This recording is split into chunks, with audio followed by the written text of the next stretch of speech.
حضرات گرامی قدر، اللہ رب العزت نے حضرت آدم اور حضرت حوا سے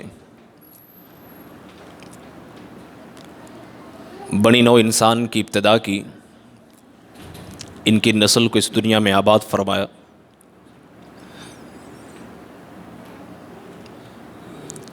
اور یہ اولاد اللہ رب العزت کی بہت بڑی نعمت ہے، عطیہ خداوندی ہے، جس کی طلب جہاں عام انسان بھی کرتے ہیں وہاں اللہ رب العزت کے انبیاء نے بھی کی۔ حضرت ابراہیم علیہ السلام براپے کو پہنچے تو اللہ رب العزت سے دعا کی، ربی حب لی من الصالحین، اللہ صالح اولاد عطا فرما۔ حضرت زکریہ علیہ السلام بڑھاپے کو پہنچتے ہیں تو بھی اللہ رب العزت سے دعا کرتے ہیں کہ اللہ مجھے پاکیزہ اولاد عطا فرما، یرثنی و یرث من آل یعقوب، جو میرے ساتھ ساتھ نسل یعقوب کی بھی وارث ٹھہرے۔ تو گویا کہنے کا مقصد یہ ہے کہ اولاد کے حصول کی خواہش جہاں عام انسان رکھتے ہیں وہاں اللہ کے انبیاء نے بھی رکھی، اور یہ ایک ایسی نعمت ہے کہ اللہ رب العزت نے دنیا کے ہر انسان کے دل میں اس کی تمنا، اس کی خواہش ڈال دی۔ کائنات کی ہر چیز، جمادات، حیوانات، سب اللہ کی پیدا کردہ ہیں، اور اللہ رب العزت نے ہی حیوانات کے اندر چرند ہیں، پرند ہیں، حیوان ہیں، جنگلی جانور ہیں، وحشی درندے ہیں، ہر قسم کی مخلوقات کے اندر اللہ رب العزت نے یہ چیز ودیت کر دی ہے کہ وہ اپنی اولاد سے ایک خصوصی تعلق اور ایک خصوصی محبت رکھتی۔ حضور نبی کریم صلی اللہ علیہ وآلہ وسلم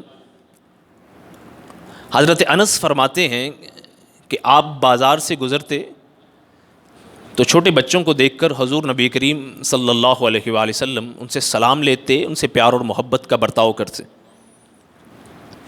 ایک دفعہ حضور اپنے نواسوں کا بوسہ لے رہے ہیں، ان سے پیار کر رہے ہیں۔ اقرع ابن حابس ایک بدوی صحابی ہیں، رسول پاک صلی اللہ علیہ وآلہ وسلم کو دیکھ کر عرض کرتے ہیں، یا رسول اللہ، میرے 10 بچے ہیں لیکن آج تک کبھی کسی کو میں نے چوما نہیں ہے۔ 10 بچے ہیں، کبھی کسی کو چوما نہیں ہے۔ علماء نے لکھا ہے کہ اس معاشرے میں بچوں کے ساتھ اس حد تک پیار محبت کا برتاؤ کرنا وہ جاہلی معاشرے میں ایک کمزوری سمجھا جاتا تھا۔ تو جب اس نے رسول پاک صلی اللہ علیہ وآلہ وسلم کو اپنے نواسوں سے پیار کرتے ہوئے، ان کا بوس و کنار کرتے ہوئے دیکھا تو یہ بات رکھ دی کہ میرے 10 بیٹے ہیں، آج تک کبھی کسی سے یہ معاملہ نہیں کیا۔ حضور نبی کریم صلی اللہ علیہ وآلہ وسلم نے فرمایا کہ میں کیا کر سکتا ہوں کہ اللہ رب العزت نے اگر تمہارے دل سے رحمت اٹھا لی ہے تو میں کیا کر سکتا ہوں۔ تو دوسرے مقام پہ حضور نبی کریم صلی اللہ علیہ وآلہ وسلم نے ارشاد فرمایا کہ جو چھوٹوں پہ شفقت نہیں کرتا، بڑوں کا ادب نہیں کرتا، وہ ہم میں سے نہیں ہے۔ لیس منا من لم یرحم صغیرنا ولم یوقر کبیرنا، جو چھوٹوں پہ شفقت نہیں کرتا، ان پہ رحم نہیں کرتا، بڑوں کی عزت نہیں کرتا، احترام نہیں کرتا، وہ ہم میں سے نہیں ہے۔ تو یہ بات سمجھ میں آئی کہ اولاد، اس کے حصول کی خواہش اور اس کے ساتھ محبت، یہ کوئی ناپسندیدگی کی چیز نہیں ہے، یہ کوئی برا عمل نہیں ہے، یہ انبیاء کی خواہش رہی ہے، اور حضور نبی کریم صلی اللہ علیہ وآلہ وسلم کی یہ سنت مبارکہ ہے کہ آپ صلی اللہ علیہ وآلہ وسلم بچوں کے ساتھ، اپنے نواسوں کے ساتھ اس قدر محبت فرمایا کرتے تھے۔ آپ کا بیٹا ابراہیم آپ کے ہاتھ میں ہے، صحابہ نے آپ کی آنکھوں میں آنسو دیکھے تو صحابہ نے کہا، یا رسول اللہ آپ بھی؟ ہاں، فرمایا میں بھی، لیکن میں وہی کہوں گا جو میرے رب کو منظور ہے، جو میرے رب کی رضا ہے، میں اس کی رضا سے ہٹ کر اور کوئی لفظ نہیں بولوں گا۔ لیکن چونکہ یہ دل میں ایک رحمت ہوتی ہے جس کا اظہار انسان کی آنکھوں سے ہوتا ہے، انسان کی آنکھوں سے آنسو جاری ہوتے ہیں تو یہ ایک شفقت کا جذبہ ہوتا ہے، ایک محبت کا جذبہ ہوتا ہے جس کی بنیاد پر انسان یہ معاملہ کرتا ہے۔ آج کے خطبہ جمعۃ المبارک میں اولاد ہی کے حوالے سے چند ایک چیزیں آپ حضرات کے سامنے رکھتا ہوں۔ پچھلے خطبہ جمعۃ المبارک نے بھائی نے ڈیمانڈ کی کہ آئندہ جمعۃ المبارک میں تربیت اولاد کے حوالے سے گفتگو کرے، تو انشاءاللہ العزیز اس مختصر سے وقت میں اولاد کی تربیت کے حوالے سے چند ایک گزارشات آپ حضرات کے پیش کرتا ہوں۔ اللہ رب العزت سے دعا ہے کہ اللہ رب العزت ہمیں حق اور سچ بیان کرنے کی توفیق عطا فرمائے اور ہم سب کو اس پر عمل پیرا ہونے کی بھی توفیق عطا فرمائے۔ حضرات گرامی قدر، اس دنیا میں جہاں ہمارے کچھ حقوق ہیں وہاں ہمارے ذمہ کچھ فرائض بھی ہیں۔ حقوق وہ ہیں کہ جو ہم تقاضا کرتے ہیں دوسروں سے کہ وہ ادا کریں، یہ ہمارے حق ہیں، والدین کے حق ہیں، بہن بھائیوں کے حق ہیں، دوست احباب کے حق ہیں۔ اسی طرح اس ریاست کا شہری ہونے کے لحاظ سے ہمارے کچھ حقوق ہیں جن کا ہم تقاضا کرتے ہیں کہ ریاست اس کو ادا کرے۔ تو جہاں حقوق بنتے ہیں وہاں کچھ فرائض بھی عائد ہوتے ہیں، فرائض یعنی ڈیوٹیز جن کو ادا کرنا ضروری ہوتا ہے۔ اگر والدین کے کچھ حقوق ہیں تو والدین کے کچھ فرائض بھی ہیں۔ اگر والدین تقاضا کرتے ہیں اولاد سے کہ وہ ہمارے حقوق کو ادا کریں، ہماری عزت کریں، ہمارا احترام کریں، ہمیں ہمارے بڑھاپے کا سامان پیدا کریں، ہمارا دست و بازو بنے، ہمیں ہماری آنکھوں کی ٹھنڈک ملے اولاد سے، تو وہاں شریعت نے والدین کے ذمے کچھ ذمہ داریاں عائد کی ہیں جن کا ادا کرنا والدین کے لیے ازحد ضروری ہے۔ ان میں سے ایک تربیت اولاد بھی ہے۔ اولاد کے کئی ایک حقوق ہیں، ان میں سے ایک حق ان کی تعلیم و تربیت کا۔ تربیت اگر اس لفظ پہ غور کریں تو اس کا مادہ جو ہے، اس کی روٹس جو ہیں وہی ہیں جو لفظ رب کی قرآن مجید کی آیت نا، رب ارحمہما کما ربیانی صغیرا، اے اللہ میرے والدین پر اس طرح رحمت کر، ان پر رحم کر جس طرح انہوں نے بچپن میں میری تربیت کی ہے، جس طرح بچپن میں انہوں نے مجھے پالا ہے، پوسا ہے۔ کما ربیانی، میری تربیت کی، مجھے پالا پوسا، تو اسی سے یہ تربیت کا ہے لفظ ہے جس کا مطلب صرف اور صرف ان کو زندگی بخشنا، ان کو کھلانا پلانا نہیں ہے، بلکہ ان کو اچھے برے کی تمیز سکھانا، حق اور باطل کا پتہ دینا، اچھے کاموں کی طرف لگانا، یہ ساری چیزیں جو ہیں وہ تربیت کے اندر شامل۔ تربیت کا ہرگز یہ صرف اور صرف مطلب نہیں ہے کہ ان کے کھانے پینے کا، پہننے کا انتظام کرنا، ان کی تعلیم کا، ان کو اچھا برا سکھانا، حق اور باطل کی تمیز پیدا کرنا، یہ ساری چیزیں جو ہیں وہ تربیت کا لازمی جز ہیں اور حصہ ہیں۔ اور شریعت نے، اللہ رب العزت نے، حضور نبی کریم صلی اللہ علیہ وآلہ وسلم نے بڑے کھلے انداز میں بچوں کے ان حقوق کے بارے میں، یہ اولاد کا حق ہے تعلیم و تربیت، باپ کی ذمہ داری ہے، والدین کی ذمہ داری ہے، لیکن اولاد کا یہ حق ہے کہ ان کو تعلیم اور تربیت دی جائے۔ بڑے واضح انداز میں احکامات دیے۔ سورہ تحریم میں اللہ رب العزت نے ارشاد فرمایا، یا ایھا الذین آمنوا قوا انفسکم واہلیکم نارا، اے ایمان والو اپنے آپ کو بھی، اپنے اہل و عیال کو جہنم کی آگ سے بچاؤ۔ وقودھا الناس والحجارہ، وہ آگ عام آگ نہیں ہے بلکہ اس کا ایندھن لوگ اور پتھر ہوں گے، لوگوں کے ساتھ پتھر اس آگ کا ایندھن بنیں گے تاکہ اس آگ کی شدت میں اور اضافہ کیا جا سکے۔ علیہا ملائکۃ غلاظ شداد لا یعصون اللہ ما امرہم ویفعلون ما یؤمرون، بڑے سخت قسم کے، بے رحم قسم کے فرشتے اس جہنم کی آگ پر اللہ رب العزت نے مقرر فرمائے ہیں، وہی کریں گے جو اللہ رب العزت ان کو حکم دے گا، اللہ کی قطعاً نافرمانی نہیں کریں گے۔ دنیا کی جیل میں، دنیا کے عقوبت خانوں میں لوگ وقتی طور پر رشوت دے کر، پیسہ دے کر ریلیف حاصل کر لیتے ہیں، جیل سپرنٹینڈنٹ سے مل کر پیسے لگا کر ہر قسم کا ریلیف حاصل کر لیتے ہیں، ہر فیسلٹی ان کو جیل کے اندر مہیا ہو جاتی ہے، لیکن اللہ رب العزت کی یہ جیل جو قائم ہے، یہ اذیت کی جو جگہ قائم ہے، اللہ رب العزت نے جہنم کی صورت میں فرمایا اس کے نگران جو ہیں وہ ایسے فرشتے ہیں کہ تصور ہی نہیں ہے کہ وہ اللہ رب العزت کے کوئی حکم کی نافرمانی کر سکے۔ تو اس لیے جہنم کی آگ سے اپنے آپ کو اور اپنے اہل و عیال کو بچا لو۔ یہاں بات شروع ہوتی ہے کہ ہم اپنی حد تک تو بڑے نیک ہیں، بڑے نمازی ہیں، بڑے روزے دار ہیں، حاجی ہیں، سب کچھ ہے، لیکن کیا وجہ ہے کہ ہماری آئندہ نسل ہمارے کہے پہ نہیں چل رہی، ہماری بات نہیں مان رہی؟ جس مسجد کو ہم جا رہے ہیں، جس عبادت خانے کو ہم جا رہے ہیں، اولاد نہیں جا رہی۔ جو نیکی کے کام سر انجام ہم دے رہے ہیں، اولاد سر انجام نہیں دے رہی، یہ کیا وجہ ہے؟ اگر اس طرح ہے تو رک کر ذرا سوچنا پڑے گا کہ کہیں نہ کہیں زندگی کی دوڑ میں، زندگی کی کشمکش میں، معاش کی خاطر میں اتنا مصروف تو نہیں ہو گیا کہ میں نے اپنی اولاد کو جو حق بنتا تھا تعلیم و تربیت کا، اس میں کوئی کمی رہ گئی ہو، کوئی کسر چھوڑ دی ہو۔ تو اس لیے فرمایا کہ اپنے آپ کو بھی اور اپنے اہل و عیال کو بھی جہنم کی آگ سے بچا لو۔ اہل و عیال کو جہنم کی آگ سے کس طرح بچانا ہے؟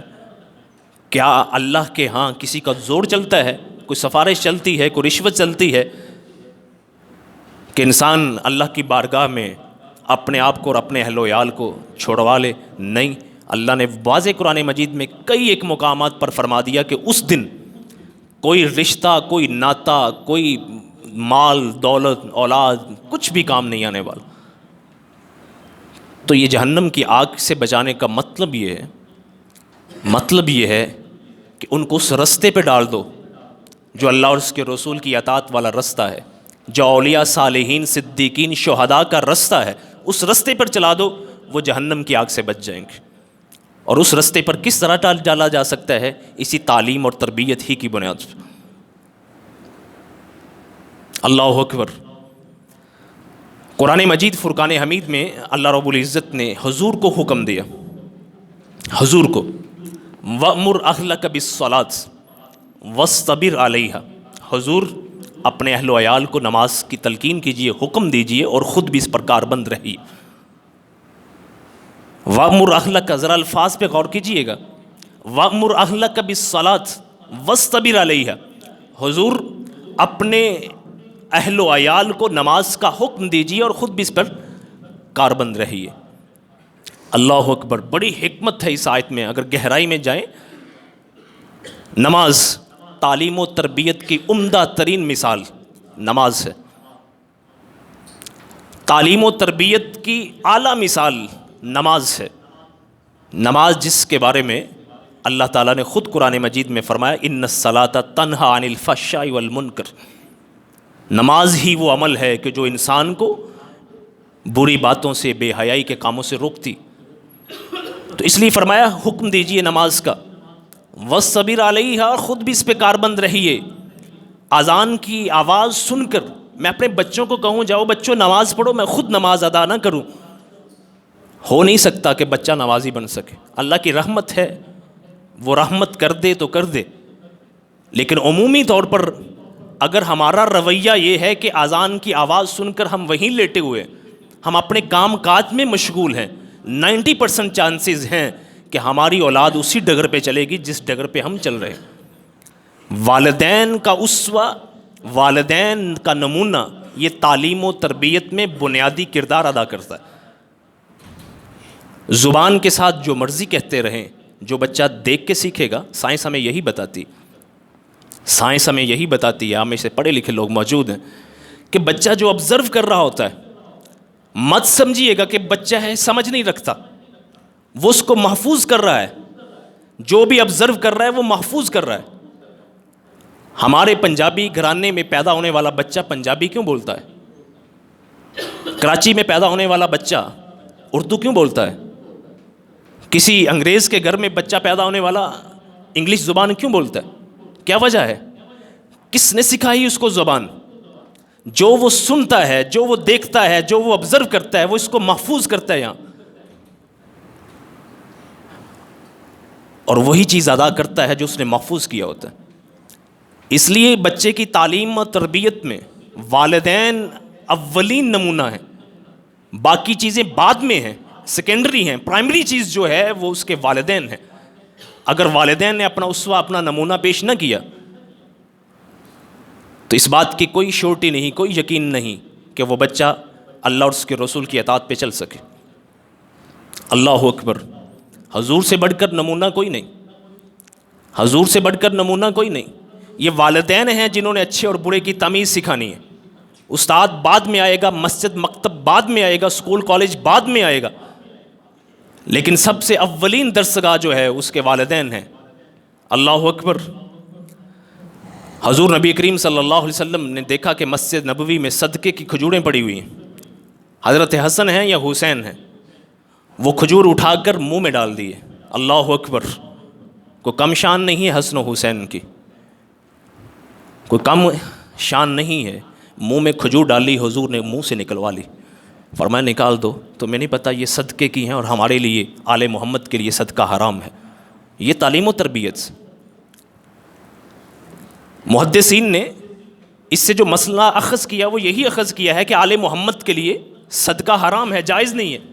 لیکن ایک دوسری چیز جو اس حدیث سے اخذ ہوتی ہے وہ یہی ہے کہ یہ تعلیم و تربیت ہے کہ والدین اگر بچوں کو کوئی غلط کام کرتے ہوئے دیکھ رہے ہیں، موقع پہ اس کو روکیں گے، نہیں روکیں گے تو وہ مثال آپ نے سنی ہوگی کہ ایک قاتل نے جب وہ پھانسی پہ چڑھنے لگا تو آخری خواہش پوچھی گئی تو اس نے کہا میری والدہ سے ملوا دیا جائے۔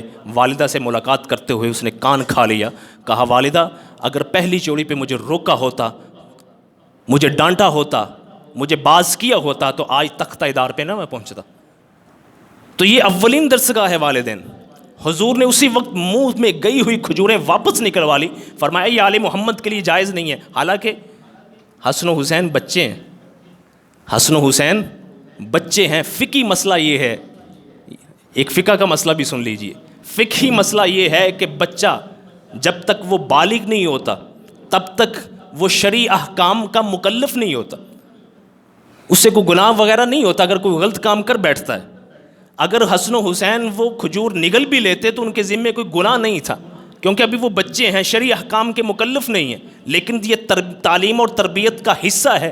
حضور نے وہیں منہ میں گئی ہوئی کھجور واپس لوٹا دی، فرمایا کہ یہ ہم آل محمد کے لیے یہ صدقہ حرام ہے، جائز نہیں ہے۔ یہ تعلیم اور تربیت ہے۔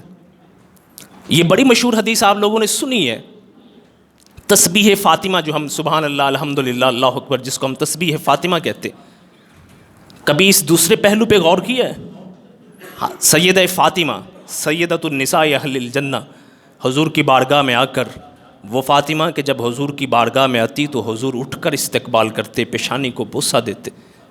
یہ والدین کا اولاد کے ساتھ رویہ، یہ مثال ہے۔ وہ فاطمہ آ کر حضور سے عرض کرتی ہیں یا رسول اللہ غلام لونڈیاں آئی ہیں، لوگوں کو بھی مل رہی ہیں، ہمیں بھی دے دیجئے، اتنی مشقت ہے گھر میں، چکی خود میں چلاتی ہوں، سارے گھر کے کام کاج میں خود کرنے پڑتے ہیں، ہمیں بھی عطا کر دیجئے۔ اللہ اکبر۔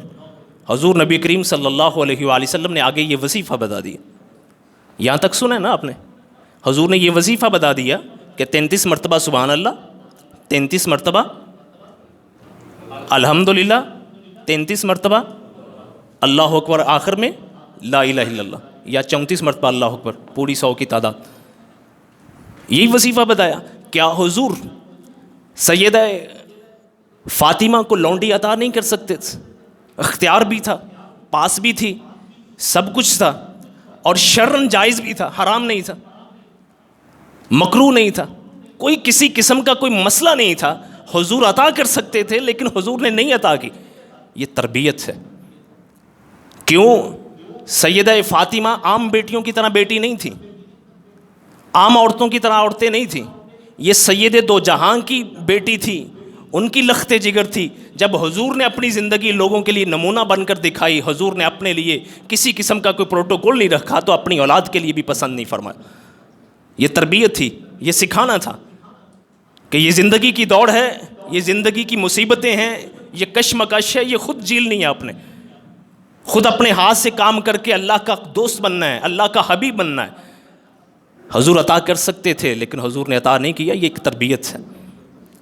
کوئی شرعی مسئلہ نہیں تھا، کسی قسم کا کوئی عارضہ نہیں تھا کہ سیدہ فاطمہ لونڈی رکھ نہیں سکتی تھی، لیکن حضور نے عطا نہیں کی تھی. یہ تربیت ہے. اللہ اکبر. میں نے یہ بات عرض کی کہ یہ والدین اولین درسگاہ ہیں. اس کا گھر جو ہے یہ اولین درسگاہ ہے. والدین اولین معلم ہیں جو اپنی اولاد کو سکھاتے ہیں. اگر والدین سے کوتاہی ہوئی تو یقین جانیے اولاد دنیا کی کوئی بھی ڈگری A گریڈ میں لے لے, 90+ مارکس میں لے لے, دنیا کی ہر تعلیم حاصل کر لے, لیکن اگر گھر میں اس کو تربیت نہ ملی اخلاق کی, اگر گھر میں اس کو تربیت نہ ملی اسلام کی, اگر گھر میں اس کو تربیت نہ ملی اوصاف کی, وہ انسان کبھی بھی اچھا انسان نہیں بن سکتا. وہ آپ کے لیے ذخیرہ آخرت کچھ نہیں کر سکتا. دنیا تو کما کے ہو سکتا ہے دے سکے آپ کو, دنیا ہو سکتا ہے آپ کو کما کر دے سکے, لیکن وہ آخرت آپ کو کما کر نہیں دے سکتا کسی بھی صورت میں. یہ حدیث بار بار سنی ہے آپ لوگوں نے کہ جب انسان اس دنیا سے چلے جاتا ہے سارے اعمال ختم ہو جاتے ہیں سوائے 3 چیزوں کے. اس میں آخری چیز والد صالح یدعو لہ, اس کی نیک اولاد ہے جو اس کے لیے دست دعا بلند کرتی ہے. ذرا دل پر ہاتھ رکھ کر سوچئے گا, اگر ہم نے اپنے جیتے جی مسجد کا منہ نہ دکھایا اولاد کو, اپنے جیتے جی ہم نے اس کو دین اسلام کی تعلیم نہ دی, توحید کی تعلیم نہ دی, ہم نے اس کو دعا نہ سکھائی, دین نہ سکھایا, تو وہ کس طرح ممکن ہے کہ بچہ آپ کے مرنے کے بعد آپ کی قبر پہ جا کر دعا کرے گا؟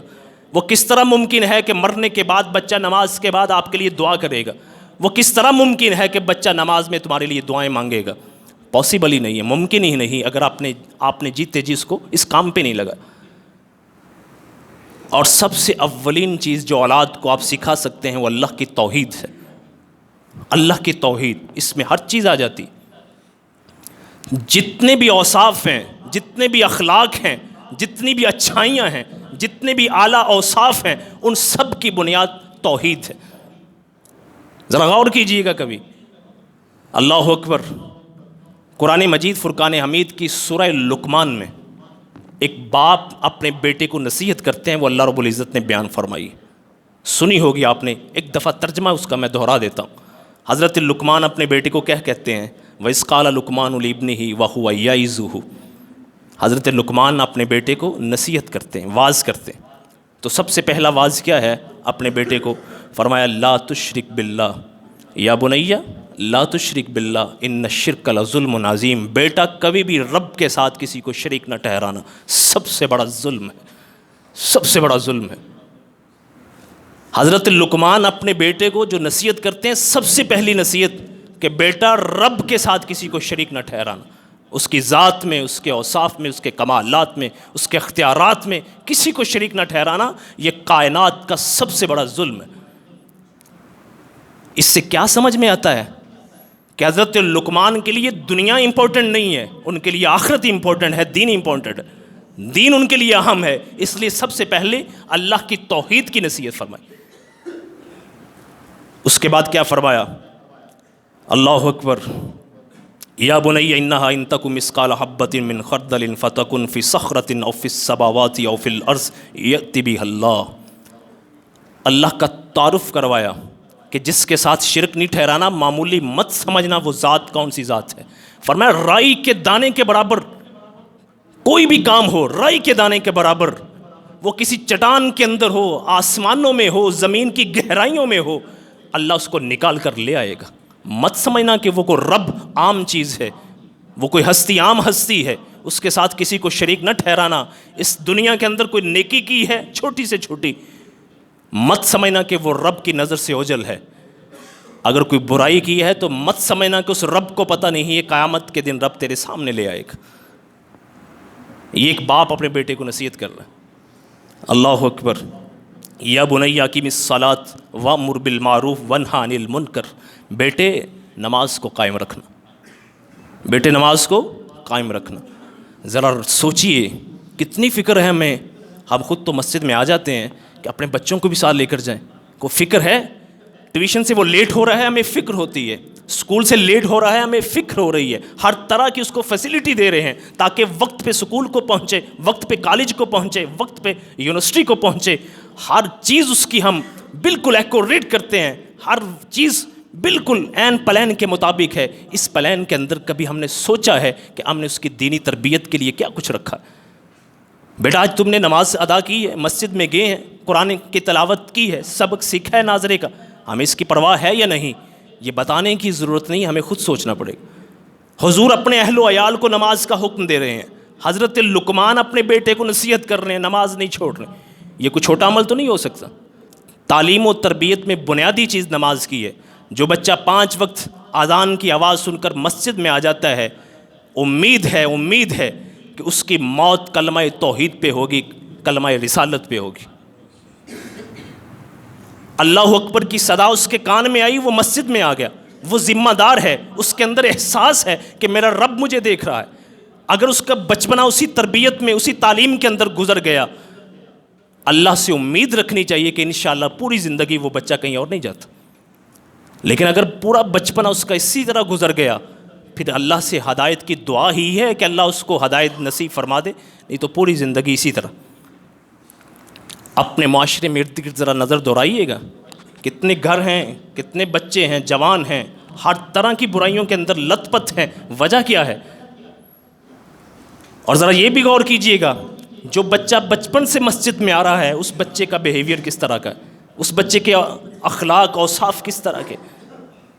ایک بزرگ تھے، انہوں نے فرمایا تھا، وہ فرماتے ہیں کہ کہتے ہیں کہ جو بچے کا بچپن مسجد میں گزر گیا، مسجد آنے جانے میں، اللہ کی اطاعت میں، اللہ کی فرما برداری میں، کہتے ہیں مجھے یقین ہے جوانی وہ جہاں بھی بھٹک جائے، جہاں بھی منہ مارے، جہاں بھی چلا جائے، دہریہ تک ہو جائے، سیکولر ہو جائے، کہتے ہیں جس بچے کی تربیت بچپنے میں اللہ اور اس کے رسول کی اطاعت میں ہو چکی ہے، امید ہے کہ وہ بڑھاپے میں پھر پلٹ آئے گا. یہ ایک تربیت کا اثر ہوتا ہے.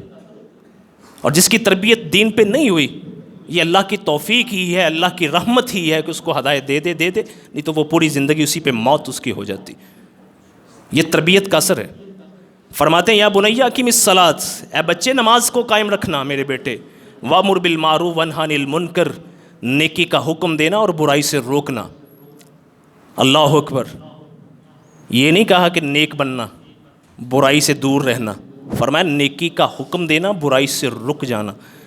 یہ اگلی سٹیج ہوتی ہے.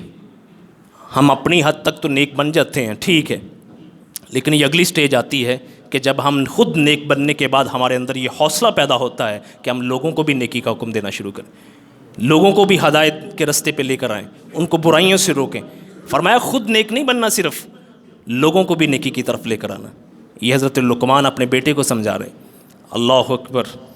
وَاصْبِرْ عَلَىٰ مَا أَصَابَكَ. بچے زندگی میں کوئی بھی مصیبت آ جائے، اللہ کے رستے میں کوئی بھی تکلیف، کوئی بھی پریشانی آ جائے، ڈٹ کے کھڑے رہنا ہے، صبر اختیار کرنا. اللہ اکبر. کیا یہ عمدہ نصیحت ہے، کیا یہ عمدہ نصیحت ہے. اللہ اکبر. قربان جاؤں. میں نے یہ بات کی کہ والدین اولین معلم ہیں بچے کے. تعلیم و تربیت میں بنیادی کردار والدین کا ہے، اور والدین میں ہی جو والدہ کا کردار ہے وہ کسی سے ڈکا چھپا نہیں ہے. ایک والد ہے، صبح معاش کے لیے گھر سے نکلتا ہے، اپنے کاروبار میں، اپنی نوکری میں، اپنی جاب پہ، کہیں بھی، شام کو تھکا ہارا آتا ہے، زیادہ وقت والدہ گزارتی بچوں کے ساتھ. اور جب تک والدہ خود اللہ اور اس کے رسول کے احکامات سے آگاہ نہیں ہے، شریعت سے آگاہ نہیں ہے، وہ کیا بچوں کی دینی تربیت کرے گی، کیا ان کو سمجھائے گی، کیا بجھائے گی. اللہ اکبر.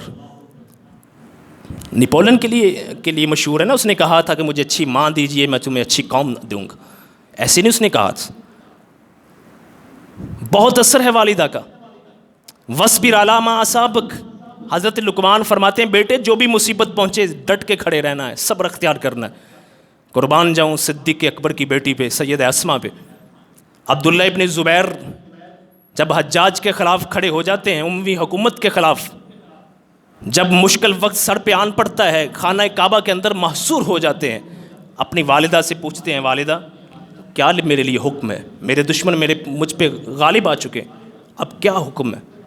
اللہ اکبر. اس طرح کی والدہ ہوں تو قوم بنتی ہے. فرمانے لگی بیٹے عزت کے ساتھ تلوار چلانا ذلت کے ساتھ کوڑے کھانے سے 100 درجے بہتر. یاد رکھو تم حق کے رستے پر ہو، اگر حق کے رستے پہ تم غالب آ گئے تو میری آنکھوں کو ٹھنڈک پہنچے گی، اگر تم راہ خدا میں شہید بھی ہوگے تو میں فخر کر سکوں گی کہ میں ایک شہید کی ماں ہوں۔ فرمایا ماں مجھے یہ مسئلہ نہیں ہے، مسئلہ یہ ہے کہ مجھے قتل کرنے کے بعد میری لاش کی برہمتی کریں گے، اس کو سولی پہ لٹکائیں گے، جس طرح اس خاندان کی عادت ہے اپنے دشمنوں کے ساتھ جو یہ کرتے ہیں۔ فرمایا بیٹا جب بکری کو ذبح کر دیا جاتا ہے تو بکری کو کوئی پرواہ نہیں ہوتی کہ اس کی کھال کس طرح اتاری جا رہی ہے۔ وہی ہوا، شہید ہوئے، سولی پہ لٹکا دیا۔ 3 دن کے بعد سیدہ اسماء وہاں سے گزری، کمر جھک چکی ہے، صدیق اکبر کی یہ بیٹی ہیں، کمر جھک چکی ہے، ہاتھ میں لاٹھی ہے، جھکی کمر کے ساتھ سر فخر سے بلند کر کے کہتی ہیں کہ میرا بیٹا جب زندہ تھا تب بھی منبر پہ کھڑے ہو کے سب سے بلند تھا، آج جب شہادت کے رتبے پر فائز ہوا ہے تو آج بھی سب سے سر بلند ہے۔ یہ مائیں ہیں، یہ تربیت یہاں سے قوم کی ہوگی۔ خدا کی قسم ہمیں ہر چیز کی فکر ہے کہ آج بچے نے اپنا ہوم ورک کیا ہے نہیں کیا، اسکول گیا ہے نہیں گیا، ہر طرح کی ہم اپنے وسائل بروئے کار لا کر اسی شش و پنج میں ہے، اسی دور میں ہے، اسی کوشش میں ہے کہ ہم اپنے بچے کو اعلیٰ سے اعلیٰ ڈگری دلوا دیں، تعلیم دلوا دیں۔ کیا کبھی ہم نے یہ سوچا ہے رک کر کہ یار اس نے دین کے ساتھ ساتھ دنیا کیا سیکھی ہے، کل ہمارے لیے یہ ذخیرہ آخرت بن سکے گا یا نہیں، کل نماز کے اندر ہمارے لیے دعا مانگ سکے گا نہیں، کیا یہ اس قابل ہے کہ ہمیں مرنے کے بعد یہ غسل اور کفن دے سکے، ہمیں مرنے کے بعد ہمارا جنازہ پڑھا سکے، ہمارے لیے دعائے خیر کر سکے، کیا اس قابل ہے یا نہیں؟ کہ کبھی ہم نے سوچا ہے؟ یہ تعلیم و تربیت ہے۔ دنیا کما لو جتنی مرضی کما لو، آج تک کوئی دنیا فتح نہیں کر سکا، ایک سے بڑھ کر ایک ہے، ایک سے بڑھ کر ایک ہے، ایک سے بڑھ کر ایک ہے، لیکن قد افلح من زکاہا وقد خاب من دساہا۔ خود اللہ نے فرمایا کہ کامیاب وہ شخص ہے جس نے اپنے آپ کو پاک کر لیا، اپنا تزکیہ کر لیا، ناکام وہ ہے جس نے اپنے آپ کو گندا کر لیا۔ کیا کبھی یہ سوچا؟ ایگزام کی راتوں کو جاگ کر خود بچوں کے ساتھ ہم ان کو بھی جگاتے ہیں، بیٹا تیاری کرو، بیٹا تیاری کرو، بیٹا تیاری کرو، اتنے مارکس چاہیے، اتنے مارکس چاہیے، اتنے مارکس چاہیے۔ کبھی ہم نے سوچا ہے کہ وہ 3 اوپن سیکرٹ کویسچن جو اللہ نے دیے ہوئے ہیں، 3 کویسچن، اس کی ہم نے کیا تیاری کروائی ہے؟ قبر میں جاتے ہی پوچھا جائے گا من ربک، تیرا رب کون ہے؟ من نبیک، تیرا نبی کون ہے؟ ما دینک، تیرا طرز زندگی کیا تھا؟ یہ 3 کویسچن اللہ نے پہلے بتا دیے۔ کیا کبھی اپنی اولاد کو اس کی تیاری کروائی ہم نے؟ ما دینک لفظ کو معمولی نہ سمجھیے گا، من نبیک لفظ کو معمولی نہ سمجھیے گا، من ربک لفظ کو معمولی نہ سمجھیے گا۔ بہت بڑی فلسفی ہے ان 3 الفاظ کے اندر۔ تیرا رب کون ہے؟ کس کو تو نے معبود بنایا تھا؟ کس کو تو نے الہ سمجھا تھا؟ کس کو تو نے پالنہار سمجھا تھا؟ کس کو تو نے اقتدار اعلیٰ کا مالک سمجھا تھا؟ کس کو تو نے اس کائنات کا حاکم اعلیٰ سمجھا تھا؟ وہ کون سی ذات ہے جس کو تو نے سب سے اوپر سمجھا تھا؟ من نبیک، تو نے کس کو اپنا قائد اور رہنما سمجھا تھا؟ کس کو تسلیم کیا تھا کہ میرا قائد ہے، یہ میرا رہنما ہے؟ ما دینک، تیرا لائف سٹائل کیا تھا؟ تیرا طرز زندگی کیا تھا؟ تیرا زندگی گزارنے کا اصول اور ضابطہ کیا تھا؟ یہ 3 کویسچن جو اللہ نے پہلے بتا دیے، کیا ہم نے اپنی اولاد کو یہ سکھا دیے؟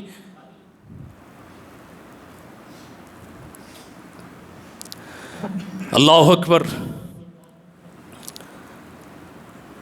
یہ والدین، ہم سمجھتے ہیں کہ یہ اسکول کی ذمہ داری ہے، یہ مسجد کے قاری کی ذمہ داری ہے، یہ کالج کے ٹیچر کی ذمہ داری ہے۔ یہ ذمہ داری آپ کی ہے۔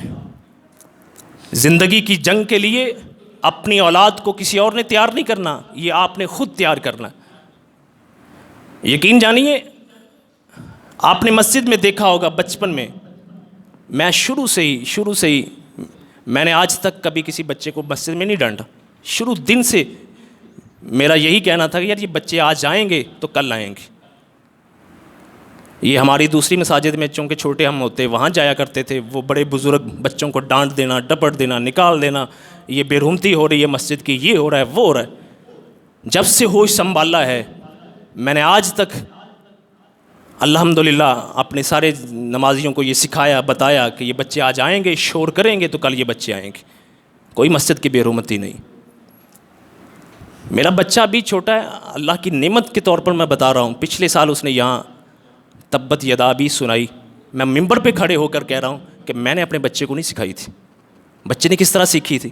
بچہ میرے ساتھ آتا تھا نماز میں مغرب کی نماز یا عشاء کی نماز میں تلاوت کی ان آیات کی تو اس بچے نے سیکھ لیے، ہم نے گھر میں نہیں سکھایا تھا۔ سورہ الفاتحہ ہم نے گھر میں نہیں سکھائی، مسجد میں آیا یہاں اس نے سنی بار بار، اس کے ذہن میں پیوست ہو گئے۔ یہ بھائی محمود کا چھوٹا سا بچہ بچپن میں اس کو لے کر مسجد میں آ رہے ہیں، آج بھی ماشاءاللہ وہ مسجد میں آ رہا ہے۔ کیوں آ رہا ہے؟ کہ باپ اس کی انگلی پکڑ کر اس کو مسجد میں لے کر آ رہا ہے۔ یہ سلیم صاحب صابر صاحب کے بچے مسجد میں آج آ رہے ہیں، یہ بھائی عبد المجید کا پورا خاندان مسجد میں آ رہا ہے۔ وجہ کیا ہے؟ بچپن میں جب وہ ابھی رینگتے تھے، چلتے پھرتے تھے، کبھی گر جاتے تھے، تب سے مسجد میں آ رہے ہیں، تو آج بھی مسجد میں آ رہے ہیں۔ اگر آج ہم بچوں کو مسجد میں نہ لے کر آئے، آج ہم نے اس کو رب کا تعارف نہ کروایا، آج اپنے ہادی و رہنما کا تعارف نہ کروایا، آج ہم نے اپنے طرز زندگی کا اس کو تعارف نہ دیا، مرنے کے بعد ہمیں ان کی طرف سے کوئی ٹھنڈی ہوا نصیب نہیں ہوگی۔ حدیث مبارکہ میں ملتا ہے کہ بندے کو قبر میں عذاب ہو رہا ہوتا ہے، عذاب ٹل جاتا ہے، فرشتوں سے پوچھتا ہے کیا وجہ ہے کہ عذاب کیوں ٹل گیا ہے؟ فرمایا تیرا پیچھے بیٹا تیرے لیے مغفرت کی دعا کر رہا۔ جنت میں شخص اس کا درجہ بلند ہو جاتا ہے، پوچھتا ہے یا رسول اللہ یہ کیسے؟ فرمایا تیرا بچہ تیرے لیے رفع درجات کی دعا کر رہا۔ اگر دین نہ سکھایا، اگر اللہ اور اس کے رسول کا تعارف نہ کروایا، دنیا کی رسم رکھنے کے لیے آپ کے بچے ہو سکتا ہے 10 20 30 40 50 دیگیں آپ کے بعد پکا کر وہ تقسیم کر دیں، دنیا کی ہر رسم پوری کر دیں، لیکن وہ دل سے جو اٹھنے والی دعا ہے نمازوں میں، نمازوں کے بعد، نمازوں سے پہلے، قبر پہ جا کر، وہ نصیب نہیں ہوگی۔ تصور کیجئے ذرا، قبرستان پہ کھڑے ہو کر دیکھیے گا، خود دیکھیے کہ ہم اپنے والدین کو دفن کر کے آئے ہوئے ہیں، کب جا کر ہم نے ان کی قبر پہ ان کے لیے دعا کی ہے؟ آج بچے کو اگر نیکی سکھا کر جائیں گے، ان کی تعلیم اور تربیت کر کے جائیں گے، ان کو دین کے رستے پر چلا کر جائیں گے، تو انشاءاللہ امید ہے کہ آپ کے مرنے کے بعد آپ کا وہ بیٹا آپ کا اثاثہ ثابت ہوگا، آپ کا ایسٹ ثابت ہوگا۔ یہ قومیں ایسے نہیں بنتی۔ شیخ عبد القادر جیلانی رحمۃ اللہ علیہ کے بارے میں خصوصاً پوری دنیا کے مسلمان جانتے ہیں، اتنے بڑے اللہ کے ولی تھے، اتنے بڑے عالم تھے شیخ عبد القادر جیلانی رحمۃ اللہ علیہ۔ اللہ اکبر۔ یہ میں نے شاید کئی دفعہ سنایا قصہ کہ ماں نے کرتے کے اندر چند دینار سیکھ کر دیے، قافلے کے ساتھ روانہ کیا، جاؤ بیٹا اللہ اور اس کے رسول کا علم حاصل کر کے آؤ، دین کی تعلیم کے لیے بھیجا۔ رستے میں ڈاکوؤں نے لوٹ لیا۔ یہ بچہ چور آ کر، ڈاکو آ کر پوچھتا ہے تیرے پاس جو کچھ ہے نکال دو، کپڑوں کے اندر سے وہ دینار نکال کر سامنے رکھ دیے۔ وہ حیران ہو کر پوچھتا ہے ہمیں تو پتہ نہیں تھا۔ کہا میری والدہ نے کہا ہے کہ بچہ جھوٹ نہیں بولو۔ وہ اپنے سردار کے پاس لے کر چلا گیا۔ سردار پوچھتا ہے بیٹا ہمیں تو پتہ نہیں تھا لیکن تو نے یہ دینار نکال کر کیوں دی؟ کہنے لگا میری والدہ نے مجھے کہا تھا کہ بیٹا اللہ اور اس کے رسول کا علم حاصل کرنے جا رہے ہو، دین کا علم حاصل کرنے جا رہے ہو، نصیحت کی تھی کہ جھوٹ نہیں بولنا۔ شرمندہ ہو کر وہیں تائب ہو کر واپس چلا جاتا ہے۔ ایک بچے کی آواز، ایک بچے کی دعوت۔ وہ بچہ پھر عام بچہ ثابت نہیں ہوا، دنیا اس کو شیخ عبد القادر جیلانی کے نام سے جاننے لگی۔ شیطان نے بھی ان کو آزمایا، شیطان نے بھی ان کو آزمایا۔ نور کی شکل میں سامنے آ کر کہتا ہے عبد القادر انا ربک، میں تیرا رب ہوں، آج کے بعد تجھے میری عبادت کرنے کی ضرورت نہیں ہے، اتنی عبادت اور اتنی ریاضت تو کر چکا۔ اللہ اکبر۔ علم، اللہ کی رحمت کے آگے علم کی کوئی حقیقت نہیں ہے، لیکن خود اللہ نے قرآن مجید فرقان حمید میں فرمایا علم والا اور نا علم والا کبھی برابر نہیں ہو سکتے۔ فوراً قرآن مجید کی آیت ذہن میں آئی، وَاعْبُدْ رَبَّكَ حَتَّى يَأْتِيَكَ الْيَقِينُ۔ اللہ خود فرما رہے ہیں اپنے پیغمبر کو، پیغمبر اے میرے نبی، اے میرے محبوب، اپنے رب کی تب تک عبادت کرتے رہیے جب تک موت نہیں آ جاتی۔ فرمایا میرے نبی کو اللہ نے اپنی عبادت کی چھٹی نہیں دی، تو میں عبد القادر کون ہو سکتا ہوں کہ جس کو عبادت کی چھٹی مل جائے؟ فرمایا لئین اعوذ باللہ من الشیطان الرجیم، میں تجھ سے پناہ مانگتا ہوں تو شیطان۔ جب اس کو پتہ چل گیا کہ عبد القادر جیلانی اس آزمائش میں بھی پورا اترا ہے، پھر وار کر دیا، کہنے لگا عبد القادر آج تیرا علم تجھے بچا گیا، میں نے بہت سے اولیاء صالحین کو گمراہ کر دیا ہے۔ فرمایا استغفر اللہ العظیم، میں اللہ کی پناہ میں آتا ہوں، تو مجھے پھر گمراہ کر رہا ہے، مجھے میرے علم نے نہیں بچایا، مجھے میری اللہ کی رحمت نے بچایا۔ یہ شیخ عبد القادر جیلانی ایسے نہیں بنے تھے، یہ گھر سے تربیت شروع ہو چکی تھی۔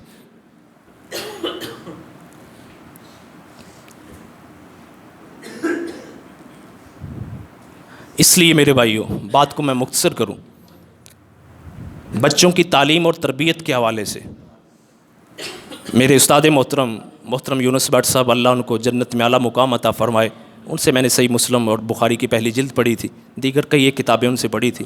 ایک دفعہ انہوں نے فرمایا تھا، وہ فرماتے ہیں یہ جو آج ہم تنگ ہیں نا بچوں سے، موبائل اتنا چلا رہے ہیں، یہ اس طرح کے کاموں میں فضول چیزوں میں ٹائم ویسٹ کر رہے ہیں، جو بھی برائیاں اس وقت موجود ہیں، اس بارے میں ان سے پوچھا گیا، کہنے لگے بچے کی بچپن سے تربیت، اس کو اللہ کا خوف دلا دو، اس کے ذہن میں، اس کے دل میں، اس کے دماغ میں اللہ کا خوف بٹھا دو، اس کے دل میں اللہ کی ذات کا احساس پیدا کر دو، امید ہے کہ وہ بچہ خلوت میں بھی کبھی ڈولے گا نہیں۔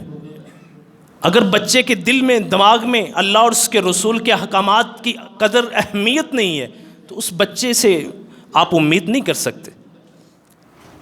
خلوت کے اندر کیا گیا گناہ دنیا کا کوئی قانون اس پہ گرفت نہیں کرتا، اپنی ذات کے اعتبار سے جو مرضی کرے۔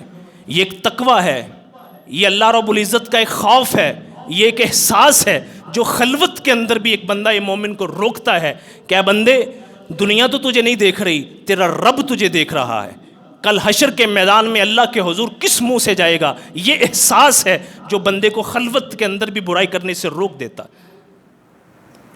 عمر بن عبدالعزیز رحمۃ اللہ علیہ، جن کو خلیفہ پنجم کہا جاتا ہے، ایسے نہیں بن گئے تھے، پیچھے ان کی ذرا والدہ کی دیکھیے گا، عمر فاروق باہر نکلے ہوئے ہیں، ماں کہہ رہی ہے کہ دودھ میں پانی ملا دو، کہنے لگی ماں خلیفہ کا حکم ہے کہ ملاوٹ نہیں کرنی، کہا خلیفہ گھر میں سویا ہوگا، دودھ میں پانی ملا دو تاکہ زیادہ پیسے آ سکیں، کہا ماں خلیفہ اگرچہ گھر میں سویا ہے، میرا رب جاگ رہا ہے، میرا رب دیکھ رہا ہے۔ عمر فاروق کے کان میں جب آواز پڑی، کہا اتنی بہترین خوبصورت لڑکی میرے گھر کی کیوں نہ آئے، اسی وقت اس گھر میں اپنے بیٹے کا رشتہ بھیجا، اپنے بیٹے کی شادی کی، وہاں سے ایک بیٹی پیدا ہوئی، اس بیٹی سے آگے عمر بن عبدالعزیز پیدا ہو۔